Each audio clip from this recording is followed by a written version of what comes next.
Hey everyone, this is QuakeMan. This video is finally being made. After, this probably is going to be uploaded Thursday. It's being recorded Wednesday. I don't know why I mention it, but I feel like I have to. So, I've been playing Destiny 2 for PC since Tuesday when it went live at 10 a.m. I started streaming around 10 a.m. and I didn't stop streaming until around 10 or 11 p.m. Arizona time. And then I played about 4 hours more after that. I didn't go to bed until like 3. But no reason to mention that. I just feel like I want to. But so I've been avoiding everything about Destiny 2 information. I know, there was videos and information since the console version got released on September 8th. But I was trying to avoid all of that. I was trying to only get some bare minimum of what they changed, but I was trying to completely be surprised on everything else. And of course, the only real upset I had, and it was something that is such a real problem that I hope Bungie could do something about it in later updates or something. We don't know. We'll see. But it's the whole shaders and everything. But I'll get to that in a moment. But that's the only real complaint I have with this game. Everything else, I'm very happy with the improvements they've made and everything like that. I know a massive amount of people are going to disagree with me, and that's fine. You can have that opinion. I'm not saying my opinion is law, and I'm not saying your opinion is the law. We can all have different opinions and agree to disagree in so many different ways. I personally like Destiny 2. I personally enjoyed playing Destiny 2, and I love playing it, and I still am going to play it. So I'm just going to leave it at that. But my experience with Destiny 2 has been very, very positive, and I'm happy about that. We got to see what Homecoming felt like on a legit table, because when we played Homecoming through the beta, we were level 20, we had all the abilities, we had, 2 subclasses we could switch between, we had all these big legendary, damage 200 or something like that weapons, so we had all of these amazing powerhouses. So then the question is, how does it feel when we play by ourselves, And thankfully, it wasn't bad. You started with a pretty good pistol, and you can kill the cabals that attack you in the very beginning very, very fast. And then you get an auto rifle and a sidearm pistol, and the game tries to help you teach between the difference between kinetic and energy, which is a very nice tutorial in my opinion.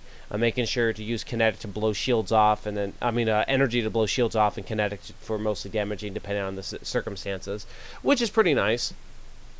And then Gaul takes your like, and you get kicked off, and then you do a small little scene of, basically what I consider to be self-discovery, It's the concept that, as a Guardian, you took it for granted, because your character is supposed to be a continuation from Destiny 1, and in Destiny 1, you were dead. You were dead for years, and the Ghost revived you afterwards.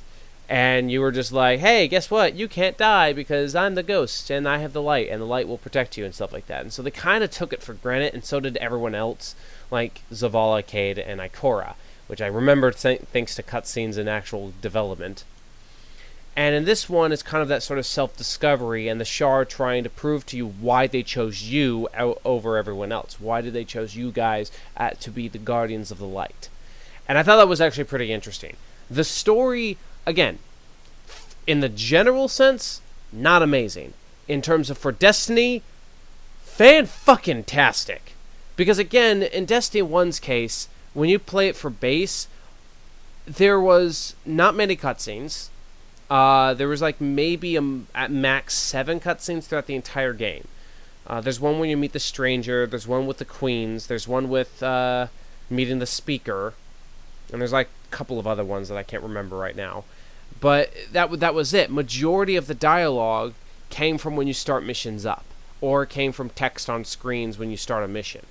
Now, I will say that my experience with Destiny 1, like I mentioned before during the beta, was mostly positive because of the fact that I picked up the collection after Taken King was released. I did not experience all the bullshit that was Year 1 Destiny, and Year 2 was much more better experiences for a lot of people.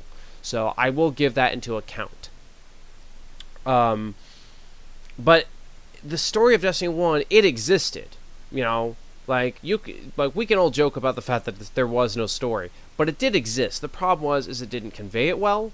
It wasn't in the game like it should have been, and all the dialogue can be completely missable because it's only in loading screens. And why would anyone really want to pay attention to dialogue during a load screen, you know? And a lot of the missions felt the same. And in terms of Destiny 2, kind of sorta is the same as well. They do try to vary it up a lot more better than just start here, go to point B, use your ghosts, waves of enemy, mission end. They actually try to do more stuff that I thought was actually pretty intriguing. It's not as open scoped as I wished it was, but it's better than it's better than I thought. And a lot of the strike missions were a lot of more involved than they were in the original.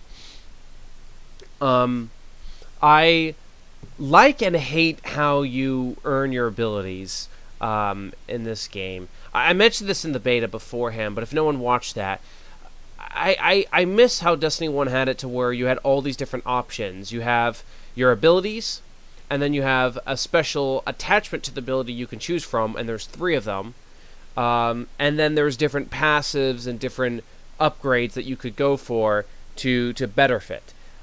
But in this game, you have your 3 grenades, your 3 jetpack ability related stuff. You have 2 class abilities, which I play Warlock, so I had the ground that heals me and regenerates me, or the one that gives me extra damage if I stay in the field. And then there's 2 options you can go from per subclass, and one is a melee, and then some passives, and then one that adds to your super. And you can't mix and match between them. You either are all up or all down. And I kind of don't like that, to be honest. But I'm dealing with it. Maybe later, like, I hate to say it like this, but maybe down the line when expansions come out, maybe they'll be able to add attachments to where you can mix and match or something like that and balance it. But, you know, for right now, it works. I like how you got your subclasses in this game, because it also helps understand the story of self-discovery and more reasoning to be a guardian, and more reasoning about why the light chose you, which I thought was beautiful. You know, when you get your light back, you start with the Dawnblade in terms of the Warlock, and over time, as you complete adventures and public events during some of the patrol areas, you will get a broken amulet, and then you're supposed to charge the amulet up and return to the shard as a trial to get your next subclass. And that's how you get your Voidwalker and your Stormcaller subclasses back for the Warlock, which I thought was a pretty cool feature. Like I said in the beta, I still miss the idea of having your subclasses relate to your mobility, recovery, and armor, or resilient, but, you know, I understand kind of why they did it. It's so you can mix and match on a better degree. Like, you can have a stats as a Titan as a Warlock, in a sense, I guess. But either way, I still thought it was... I kind of didn't like it that too much, but I dealt with it for what the game entailed, which was nice. I liked some of the redesigns of a lot of the enemy types, like the Fallen, the Hive, the Cabal, especially the Red Legion Cabal, and for some reason the Taken returns, and I probably missed it. I don't remember why the Taken return. Like, I was paying attention to the majority of the story, and I probably missed a dialogue for why the Taken are still here, because I thought, because I never got to do the raid in Destiny 1. But to my knowledge, I believe that when you do the King's Rail or the King's Fall or something like that, you actually kill the Taken King. Because when you're doing the story quests, he narrowly escapes. But in this one, but I guess the Taken is still around or something like that. I mean, there isn't. There is a scene where we see the Dreadnought still existing on the Saturn ruin, so it's not like it left, but I don't know. I just thought it was strange to see the Taken still be here, but maybe there's a purpose to it later down the line. We'll see. But it was great to see a lot of the redesign. It was great to see some new enemy types, even though they're relatively the same per type, but it is still relatively new for those classes. They're not as annoying. Like, the Hobgoblins and the Hive Knights were not as annoying in this one as they were in the past one, I feel like. Even though they regenerate health, but still. But it was great to see a lot of the new types get some redesign while still being the same. I love the new environments we got for Nessus, Titan, and Io. Part of me hopes that we get to see the planes of Venus, Mars, and the Cosmodrome Earth return in Destiny 2. That's just me. Maybe they will in the expansions. Maybe they will as free updates, but I know for a fact they're not going to do that. I've heard rumors that the first expansion called Curse of Rise is going to be Mercury related, so we'll see what happens there.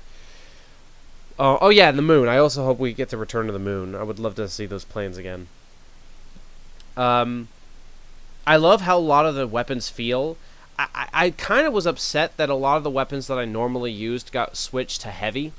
I loved using the fusion rifle a lot, but the fusion got switched to heavy, and I feel like they did that as a balance, mostly for Crucible, because the shotgun and the sniper rifle are part of that. And in the Crucible, which is the PvP, you don't spawn with heavy ammo. You got to pick it up from these locations that respawn every like 30 seconds to 2 minutes, depending on the game type.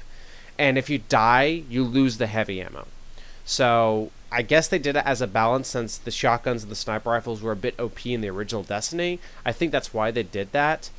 But it just makes me kind of sad, because I loved using the fusion rifle as a backup weapon, and then my primary being a primary. But I also like the fact that this gives me more of a reason to switch to the secondary to pop shields. The submachine guns are very, very nice. They're not so good damage compared to like auto rifles and scout rifles, but they do pack a punch. And I've noticed that some submachine guns seem to stun enemies faster than the primary weapons. That may be just me, but I thought that was pretty interesting to see that myself. I love the new adventure modes. And I like the fact that you can repeat adventure modes as many times as you want, and there's different reward tables that show up every day or every week or so. I also like the fact there's weekly rewards you can get from Cade, I believe. I forgot what they call them right now. They're not called. I think they're called flashpoints, but I don't think that's what they're called. But that was actually really, really fun. Much more difficult. I actually was not prepared when I did my first one, because it recommended me to do to be power 240, and I was actually 216, funny enough. But I still completed it, which makes me proud. I love the secret sectors that you can find, and if you kill the elite or whoever has like the orange health text, it unlocks a chest that gives you some special rewards or things like that. I like the fact that I think it's every day you get 3 challenges per location, and they're just like kill 75 Cabal, find 3 chests, just some basic stuff, which I feel is a replacement of the bounty system. You still get experience, you still get rewards for completing them, so I guess it is the replacement of the bounty system. I kind of miss it, but I like it at the same time. I also like the fact that you get 3 challenges for every time you do Crucible and Strikes. That's pretty cool too. Granted, not a lot of people are going to focus on them, but I still think that's pretty intriguing. So you can earn more experience rewards and things like that. What else is there? There's like world loot chests. There's the public events, which, is very, very nice. Oh yeah, I should mention, there's a map in this game. Thank God. There is a map. I remember, trying to play Destiny 1 is hard because you don't have a map. And so trying to figure out where you need to go sometimes in certain quests is difficult, because you don't know where, not sure where you're going. The only map you get is when you're in the directory, but it doesn't tell you where you are, how to get to those locations. So you're kind of just confused. Thankfully, in Destiny 2, there is a map. It tells you where you are. There's fast travel points, so you can easily get to locations a little bit easier. Some locations you still have to travel, which is nice. The map will tell you where adventures are. It will tell you where public events are about to start, or if they're in action. It will tell you where your quest is if you're looking for someone. It will tell you where people are if you need to turn in tokens for reputation. It's very nice. I'm very happy with that improvement. Very, very much. There's so much, which again, I know so many people already know this information, but I'm telling it for myself, for my video, and for anyone who really didn't watch any of those videos. But for me, I'm happy with a lot they added. I get that it's not as ginormously better. I know some people don't think that that's not good enough. That's just minor additive. And I know some people complain that this should have been added to Destiny 1 in the first place. That's a whole different discussion. But for me, I'm proud for my price. I paid $60, basic, and I'm proud for what I paid for on it. Now, in terms of the PC stuff, like I mentioned in the beta, it's very, very, very fucking good. The FOV goes to 105.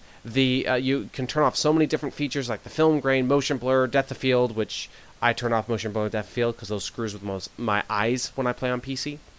I love the fact that you can remap a lot of your keys. Although, side note, there's a weird issue to where you can't bind. There's a weird issue where you can't bind the numpad for some reason. I don't understand why, and it's something I may address to Bungie directly in a forum some point, but it's a little weird because I'm using the Razer Naga, the MOBA edition, and I use the numpad configurations, not the top board configurations. And for some reason, like, I can bind the number 5 key, but if I try to bind 1, 2, 3, 4, and 6, it won't let me because apparently the game registers those as arrow keys, page up, page down, and stuff. I don't know why? I almost feel like they didn't code it correctly, or they just don't understand how to do PC fully or something. But I hope they address that because my super ability was on the mouse and I can't do it anymore. So, kind of annoyed with that. But that's a side note. But a lot of the stuff is really good. I don't notice any mouse acceleration. There is no auto aim at all. The only way auto aim is turned on is if you plan to use a controller on PC, which I know some people say, why would you? I don't care. If you want to use it, you can use it. It's whatever is the choice of the person to play a game. Oh yeah, with the public events, you can also turn them into heroics and get better rewards, which is pretty cool. But you have to do special objectives to trigger that, which I thought is a pretty intriguing idea. Is there anything else? The raids are not existing on the PC yet. I think they're delaying it just as like they did with on consoles. They delayed the raid by a week or something. So I think we're not going to get it until next week on Halloween, is my guess. Or if we're going to get it in like a couple of days, that would be cool. But I can't say anything about the raid. I've watched nothing about the raid, so I can't say anything or how it works on PC. Plus, the Blizzard app is pretty nice. The only downside I have with the PC version of Destiny 2, and I guess I understand kind of why they did this, there is no public chat, it seems like. There's no local chat or public chat, so you can't... I mean, I don't know if you can voice chat publicly, but in terms of the text, you're restricted to either a team or the fire team. And I think team means the local, but when I send messages to people while I'm in the patrol areas, it doesn't seem like they're getting it, or they just want to be, or they're just not responding. So I'm not sure. And plus, I've done like Crucible events and strikes, and I have microphone turn on, and no one seems to talk there. So I'm not exactly sure exactly what's going on. So I'm a little disappointed by that. I was hoping they would have like a public chat or something similar to what Diablo 3 or Overwatch or StarCraft or even Heroes of the... Almost all Blizzard games basically has a public chat or a local chat in some way, shape, or form. I was hoping they were going to do it with Destiny 2, but I guess they didn't. I guess they were worried they were going to get too much people spamming the chat or something. I don't know. I kind of wish they did. It'd be nice because then people could group up that way easier. Instead of having to go to social groups and find random people, you could just, you know, use the public chat and be like, hey, I'm stuck with this. Okay, invite me. You know, that sort of deal. Almost every game that's MMO-like has it. Even Warframe had it. Funny enough. But I just find that confusing as to why. Maybe they'll update it later down the line to where they will include a public chat or something like that. Maybe they're just testing some things before they release all that stuff. That's my guess, but everything seems to be good.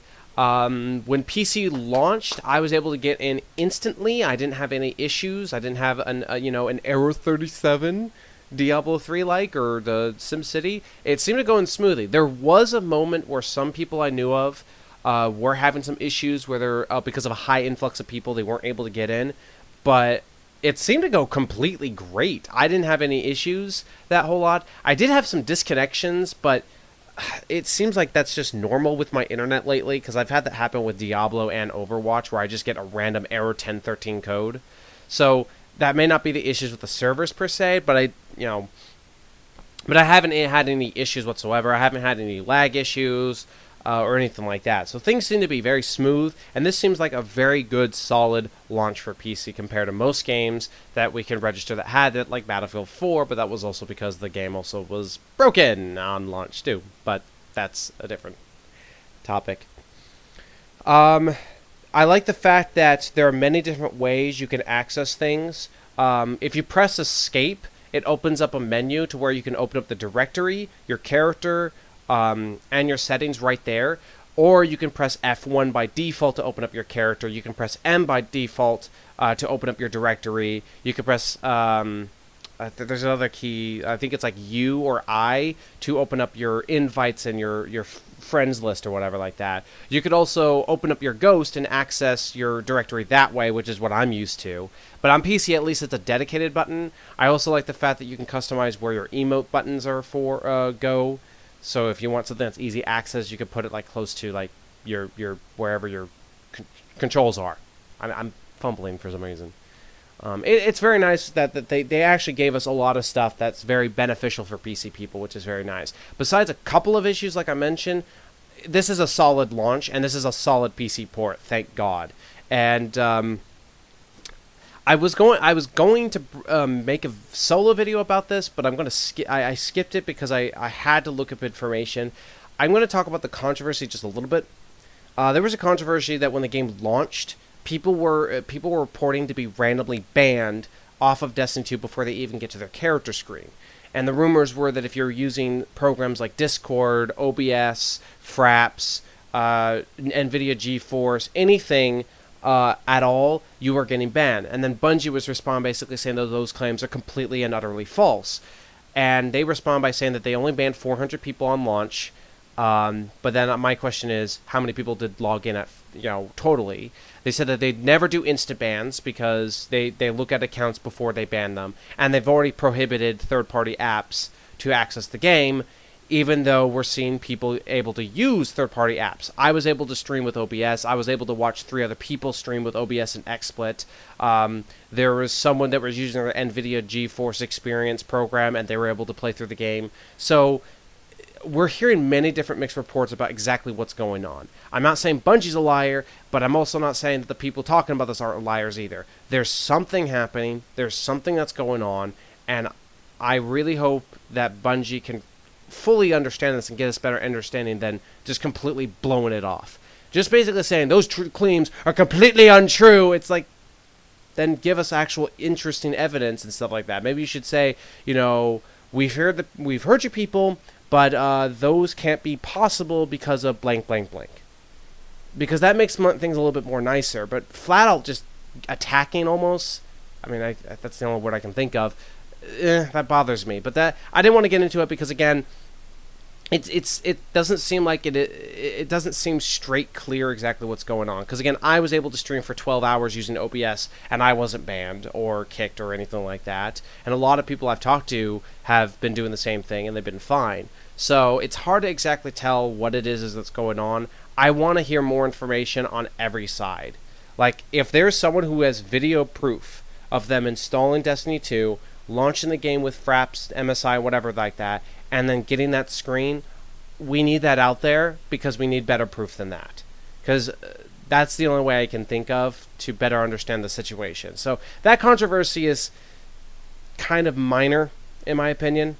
And I'm sorry to bring it up in this opinion video, but I kind of wanted to say something about it. So, I should also mention, I'm very happy that every single time you see a blue or a green little orb drop from enemies, it gives you an instant armor or weapon. Thank you, Bungie. I was sick and tired of the fucking cryptards. I was done. I was done when every time I pick up an item anywhere, it was always a freaking random generated item. Thank you for fixing that. The engrams still exist, but they're very, very different and minor, which is very nice. You can also only carry 10 at max before you have to return back to Rahul, I think his name is, to discover what they actually are. I love the fact that the reputation system is a little bit more interesting and more fun. Every single place, like the EDZ, Nessius, Titan, and IO, all have at least a character where you can donate tokens to. and tokens bring up reputation. Every time you max out the reputation, you're given like an instant legendary, I think, and sometimes mods and shaders, I think. And so that's very nice to be able to get that pretty fast. And you can get enough tokens very, very quickly to level that stuff up. One tip I will give to a lot of people who are playing it, and if you haven't touched it yet, don't turn in any of your tokens. Save all your tokens and your dusks and everything like that. Wait until you hit level 20. Turn them in because you'll get instant level 20 gear and legendaries. And that's a better effort than getting some early gear early on, you know what I mean? That's just my opinion. But I like the fact that there's many different ways you can turn reputations. I like the fact that the ghosts no longer have armor points, so it makes getting your power up a little bit easier. And I also like how the fact that every ghost now has like different purposes. There's like a kill tracking ghost. There's a ghost that will help you find chests and locations. So I like that. I thought that was a pretty cool feature to make ghosts a little bit more interesting than just armor for some reason, you know? What else is there? I feel sad that you can't replay missions whenever you please. I really wish they would have brought that back, because that was what I liked about Destiny 1. But they did kind of bring them back. They're called meditations. You get them from Ikora. And every time, she gives 3 of them every day or every week. I don't know right now. And you replay missions, I think, on a harder difficulty to get better rewards and stuff like that. So that's pretty cool. But I just wish you could choose whatever mission you want to restart, you know?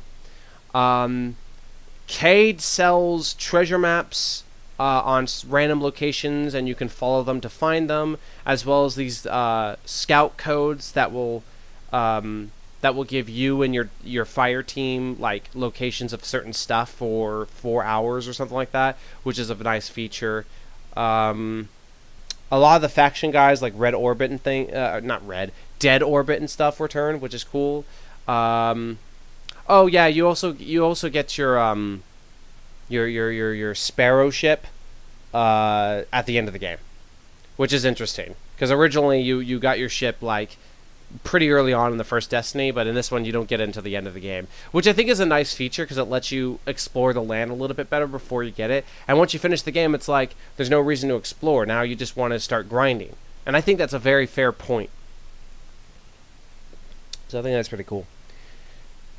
That's all I can think of to discuss on my point of view and how I feel about it. The final point that I want to get at, I didn't want to talk about that early on. I mentioned it.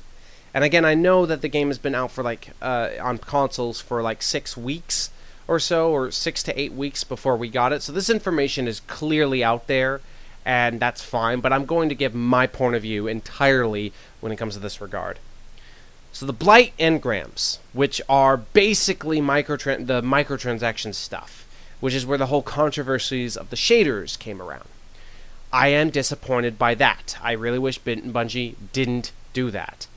However, there are so many different ways you can earn shaders in the game, and you earn a Blight engram from getting a certain amount of experience, similar to how Destiny 1 was, that every time you earn, like, I'm just going to say maybe 50,000 experience, you earn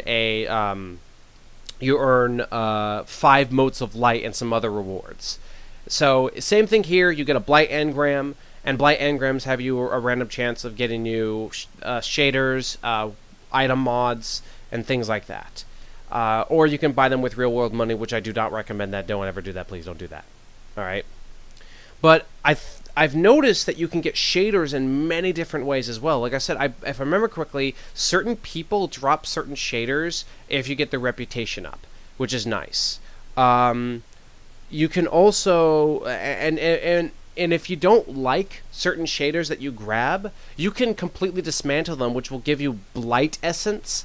And if you go to the Eververse tree store, you can use those Blight Essence to buy certain shaders and emotes outright, which is pretty cool.